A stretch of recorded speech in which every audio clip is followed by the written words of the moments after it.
Salam sejahtera dan salam hormat, anda bersama saya Nixon Nyambar. Ini Awani Borneo. Kita ikuti antara tumpuan utama kita malam ini. 4 lagi pintu sempadan antarabangsa diwujudkan, 2 di Teluk Melano dan Kapit. Pendidikan dan pembangunan agama bukan Islam tidak diabai Kerajaan Sabah. Kes Indeks Jenayah Sarawak menurun 2021.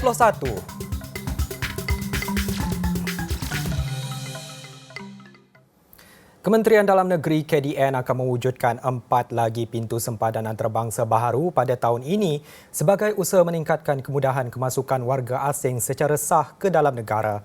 Menterinya Datuk Seri Hamzah Zainuddin berkata, kemudahan itu akan diwujudkan di Teluk Melano dan Kapit di Sarawak, Pengerang di Johor serta Setiu di Terengganu. Hal ini juga secara langsung akan meningkatkan kegiatan dan kerjasama ekonomi di antara negara di kawasan sempadan. Selain itu, kerajaan memperuntukkan 8.8 juta ringgit di bawah Belanjawan 2022 dan telah diluluskan bagi tujuan pembinaan 8 pos kawalan baru pasukan gerakan AM, iaitu 7 di Sarawak dan 1 di Sabah. Ia bagi meningkatkan keberadaan anggota penguatkuasaan di kawasan sempadan di samping membolehkan operasi kawalan sempadan dilaksanakan secara berterusan. KDN juga akan membangunkan satu blueprint kawalan sempadan dan memulakan kajian pembangunan sistem integrasi kawalan sempadan yang akan dikenali sebagai National Border Control System. Beliau berkata langkah-langkah berkenaan adalah selaras dengan pendekatan 5 sempadan hadapan atau Five Front Approach di bawah Pelan Strategik KDN 2021-2025.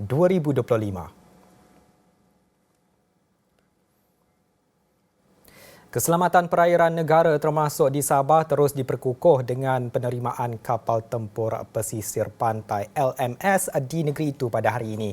Menteri Kanan Pertahanan Datuk Seri Hishamuddin Tun Hussein berkata, ia merupakan antara aset terbaharu Tentera Laut Diraja Malaysia TLDM.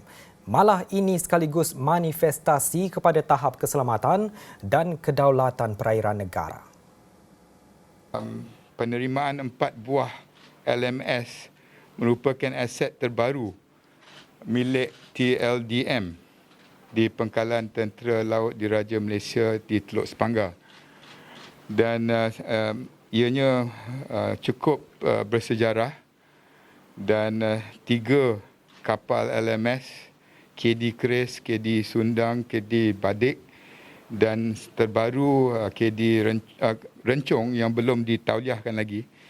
Dijangka akan dapat tauliah 28 Januari, merupakan apa yang telah kita rancang sebelum ini supaya perancangan TLDM 5 kelas kapal dalam program transformasi armada daripada 15 kelas kita kurangkan kepada 5 LMS yang kita terima kali ini merupakan satu di antara 5 yang telah menjadi sasaran kita.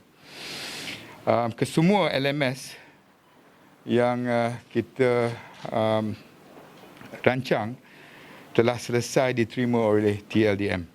Sementara itu, Hishamuddin turut memberi jaminan bahawa keselamatan di Sabah akan sentiasa berada dalam keadaan bersiap siaga. Kerjasama utuh di antara kerajaan pusat dan negeri juga akan terus diberi keutamaan bagi menjamin keselamatan negeri ini. Tetapi saya beri jaminan bagi pihak Mendef dan ATM bahawa usaha kita untuk memastikan negeri Sabah berada dalam keadaan yang berjaga-jaga, berwaspada. Kita akan memberikan sokongan bantuan kerjasama yang sepenuhnya kepada pemimpin ini. Kerajaan Sabah memperuntukkan lebih 164 juta ringgit bagi pelaksanaan program pembangunan pendidikan dan agama dalam Belanjawan Negeri tahun ini. Ketua Menteri Sabah Datuk Seri Haji Ji Noor berkata, peruntukan itu disalurkan kepada agensi kerajaan yang berkaitan, Badan Agama dan Pendidikan sebagai sebahagian daripada usaha kerajaan negeri untuk meningkatkan kualiti modal insan serta menjamin kesejahteraan rakyat. Dalam satu kenyataan katanya, sejajar dengan semangat keluarga Malaysia, peruntukan itu memberi manfaat kepada semua agama dan kaum di negeri ini. Hajiji berkata tahun ini juga kerajaan negeri bersetuju memperuntukkan sejumlah 47 juta ringgit untuk badan agama bukan Islam serta sekolah vernakular, mubalik dan sekolah persendirian. Beliau berkata jumlah itu adalah yang terbesar pernah diluluskan sekaligus mencerminkan keikhlasan kerajaan negeri untuk memastikan kebajikan semua kaum dan agama di Sabah terjaga. Ketua Menteri berkata kerajaan negeri juga memperuntukkan RM1 juta untuk pembuatan replika kepala singa yang akan diagihkan kepada pelbagai persatuan dan kumpulan tarian singa sempena Tahun Baru Cina di Sabah. Pandemik COVID-19 tidak menghalang Polis Sarawak untuk mencatatkan prestasi cemerlang dengan berjaya menurunkan indeks statistik jenayah sebanyak 26.28% sepanjang tahun 2021. Dengan rekod 4,298 kes, jumlah itu juga masih berada di bawah nilai ambang dikeluarkan Bukit Aman iaitu 6,082 kes. Bagaimanapun, Pesuruhjaya Polis Sarawak, Dato' Aidi Ismail berkata, peningkatan ketara lebih 50% berlaku melibatkan kes jenayah komersial. PDRM Puteri Sarawak telah berjaya menurunkan kadar jenayah, indeks jenayah, narkotik dan juga kadar kemalangan pada tahun 2021 dan jumlah jabatan atau kes jenayah komersial menunjukkan peningkatan dan pihak PDRM khususnya Puteri Sarawak akan terus meningkatkan lagi inisiatif dan usaha untuk membendung kes-kes melibatkan kes-kes jenayah komersial ini. Beliau berkata demikian semasa sidang media pencapaian PDRM kontijen Sarawak tahun 2021 di Mes Pegawai Kanan IPK Sarawak pada Khamis. Dalam pada itu, peningkatan jenayah komersial di Sarawak disumbangkan melalui kes penipuan 2021.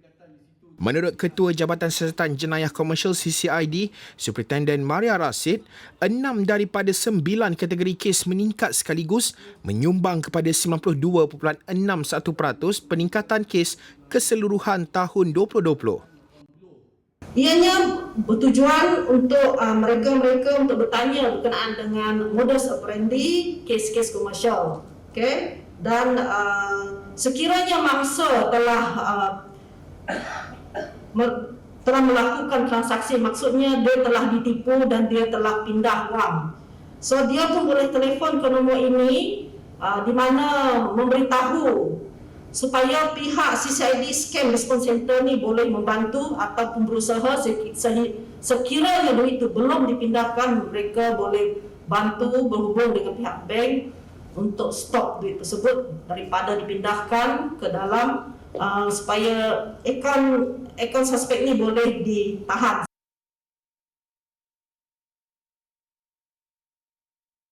Dengan lebih 1,000 keahlian, Vistage Malaysia dan Singapura VMS akan membantu usahawan Sarawak mengukuhkan ekonomi dan perniagaan. Melalui Vistage Sarawak, usahawan di negeri ini akan dibimbing dalam segala isu berkaitan syarikat, khidmat pakar pelbagai bidang dan bimbingan secara langsung. Pengerusi Vistage Sarawak Stanley Liu berkata sejak 1994, VMS telah berjaya menyediakan lebih 120,000 pekerjaan dengan keuntungan tahunan bernilai lebih 70 bilion ringgit. Sekaligus menjamin keberkesanan konsep pembangunan perniagaan yang akan diperkenalkan. I find that it is time, to open up, to set up a Vistage and open up to the members of the public. So we should progress because Vistage is about helping business owners, CEOs to become better leaders, make better decisions and achieve better results in the businesses and even achieve better results personally also. And hopefully that this result will also touch the communities that the members engage with. Jelas Stanley, impak pandemik akan dilihat sebagai satu komponen utama kepada perancangan yang lebih konsisten dan relevan dengan landscape ekonomi baharu Sarawak. Ahli akan menjalani beberapa proses pengukuhan perniagaan secara berkala selain mempunyai akses kepada MyVistage iaitu platform komunikasi global penggiat industri dari seluruh dunia. And during the group sessions or even the one-to-one, because there will be also a one-to-one coaching by the chair, myself, with the members, they can bring up the issues their problems, and we will process the issue according to the system that we have. We have a system, we have a time-proven system on how do we handle those issues and processes. So depends on what issues they face, what problem they face, what challenges, or even opportunities that may arise out of COVID. You know, COVID not necessarily problem saja kan. Because like some of them are at the beginning of the COVID, they all quickly jump into e-commerce, go online. Itu opportunity dia for COVID. Arising from a COVID-19 pandemic. Ditubuhkan pada 1957, organisasi Vistage Worldwide telah mendaftarkan keahlian lebih 25,000 pemilik perniagaan di lebih 25 negara dari pelbagai industri. Antaranya pasaran industri dan pengguna, perkhidmatan profesional, tenaga dan sumber asli, teknologi maklumat serta infrastruktur. Akan dilancarkan 26 Mac depan. Pemilik perniagaan yang berminat boleh melayari laman web www.vistage.com.my untuk maklumat lanjut. Seterusnya, Sentex terus meneroka bidang pendidikan dan kemahiran dengan menawarkan peluang pengajian kepada pelajar dan komuniti dari luar Sarawak. Tidak terkecuali negara jiran, Kalimantan Indonesia dan Brunei.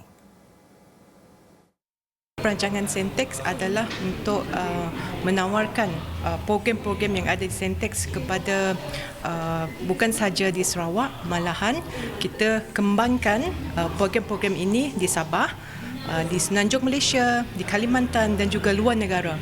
So pada kali ini fokus kita adalah kita akan offer program ini terutamanya di kampus Lundu dan juga kampus Mukah, di mana kita membuka seluas-luasnya kepada luar, bukan setakat di Sarawak saja, malahan seperti yang saya sebut tadilah. Jelasnya, Sentex juga telah membuat libat urus dengan Konsulat Indonesia di Sarawak bagi menjayakan usaha tersebut. Selain itu, Sentex turut melihat peluang besar menjengah ke pasaran antarabangsa dalam memasarkan produk hasilan tempatan. Dari produk digital sehinggalah ke produk warisan seperti tenunan songkit dan keringkam berpotensi untuk diperkenalkan ke mata dunia. Ini bukan sahaja buka ruang buat komuniti kembangkan bakat serta kemahiran dimiliki, malah mereka juga boleh jana pendapatan lumayan. Jadi kalau kita lihat di Sarawak tu sendiri, kita mempunyai pelbagai produk. Jadi kalau kita lihat fokus yang diberikan oleh Sentex Commercial dengan kerjasama All Coaching Smart Heritage atau kita panggil OKC ni, kita memfokuskan kepada produk-produk warisan. Itu antara produk mungkin dahulunya dah pernah dipromosikan, tetapi secara agresifnya bila kita lihat produk warisan ini perlu lagi diberi fokus penting sebab kita tahu ada demand, ada permintaan yang tinggi untuk dipasarkan bukan sahaja dalam Sarawak, malah di luar Sarawak, sama ada di Semenanjung Malaysia ataupun di peringkat international. Ujarnya, Sentex bekerjasama dengan Okshay bagi membantu komuniti tempatan menghasilkan produk-produk warisan yang dibahagikan kepada 3 kategori, iaitu Heritage Fashion, Songkit dan Keringkam Gallery, Heritage Food and Craft, Heritage Central Gallery dan Craft. Seorang lelaki tempatan dipercayai terlibat sindiket pengedaran dadah ditahan bersama syabu seberat 55.40 kilogram bernilai 1.994 juta ringgit yang disimpan di sebalik aksesori ikan hiasan. Timbalan Pesuruhjaya Polis Sabah, Datuk Jauteh Dikun berkata, suspek ditahan Jabatan Siasatan Jenayah Narkotik JSJN, Ibu Pejabat Polis Kontijen Sabah dalam serbuan pada 4 Januari lalu. Ketika ditahan, suspek yang memandu kenderaan Pro 2 Beza didapati membawa 3 kotak berisi 33.62 kilogram syabu. Siasatan lanjut kemudian telah membawa kepada serbuan di premis sebuah bangunan komersial di Kota Kinabalu.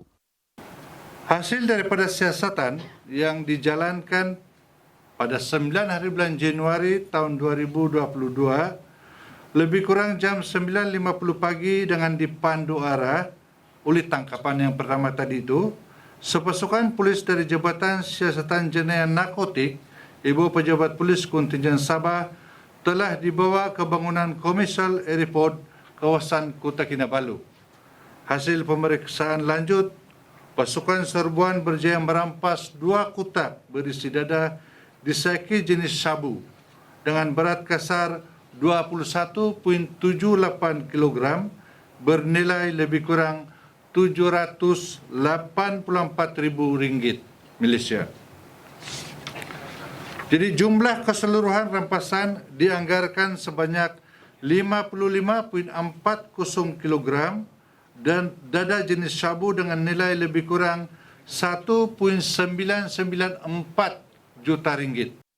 Beliau berkata demikian dalam satu sidang media yang diadakan di Ibu Pejabat Polis Kontijen Sabah. Turut berjaya dirampas wang tunai bernilai RM102,097 daripada suspek untuk siasatan lanjut. Baik, sekian laporan Awani Borneo. Teruskan bersama Extra Awani. Saya Nixon Nyambar. Salam hormat.